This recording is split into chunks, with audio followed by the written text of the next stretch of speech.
He said, if the Nigerian government continues to allow, is this true? Has the Nigerian government continued to allow genocide in Nigeria? Now, if you know me, you will know that I am not a respecter of persons. I'm a respecter of truth.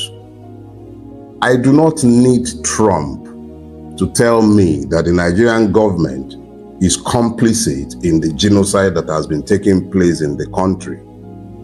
I do not require Trump, and I have been saying this consistently for a decade. In the public, in books, in speeches, in essays, there is substantial evidence in the public space to conclusively say that the Nigerian government allows what is happening. So let us be clear. We do not need Trump to tell us that, but he said that in his tweet. So I have no choice. I have to follow the truth. I have to agree with him. The Nigerian government allows the genocide because there is indeed a genocide. And I have called it that for at least a decade. I do not require Trump to tell me that there is a genocide going on in Nigeria that the government of Nigeria has allowed. I do not require Trump to say that. Commodore Olawumi has already told us that.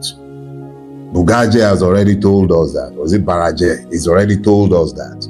The fact that the creature called Ali Modu Sheriff is still walking around in Nigeria and he remains a man of influence tells me everything I need to know about the complicity of the Nigerian state. Now, he said the USA will immediately stop all aids and assistance. I am forced to speak to a private encounter where I had occasion to speak to US government officials. And when I was asked, is there anything we can do for you? I said, no, we don't require anything from you. I want nothing from anybody. Just stick your nose out of our business. Because the American interest in Nigeria is not exactly benevolent. But that is another topic for another day. I was clear. Stick your nose out of our business. And stick your nose out of our business includes keep your aids, keep your assistance. It's not been beneficial to us. If anything, your aids and assistance have only served to keep us further impoverished and reinforced the evil that you have allowed to overtake our country. So let us be clear. I am all for you doing number two. Please, we beg you, stop all aids and assistance. But as you're stopping all aids and assistance, stop being the net recipient of our stolen commonwealth. I was in the US in the immediate aftermath of the 2023 election.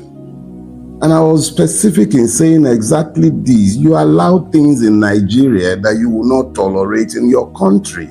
People who kill and murder Nigerians through your knowledge. They buy homes in your country. They have dual citizenship. They have residence in your country. You say nothing about this and you're threatening us about the withdrawal of all aid. Keep your aids, please. But remove these people. Don't stop allowing them access to your banking system. Stop allowing them safe havens in your country, not just in America, all over your sphere of influence. Force them to come back to Nigeria to solve our own problems. The reality is that what you give with one hand, you will take back with the other. Please, keep your aids. Please, keep your assistance. Now, you call Nigeria a now disgraced country. It wasn't disgraced under your rule. It's been disgraced a long time from inception. And it is up to us to make it honorable. But thanks for pointing it out to us. Because at least if the people who ruin this country will not hear us when we tell them, perhaps they will hear now that you are telling them how they've disgraced us all over the world.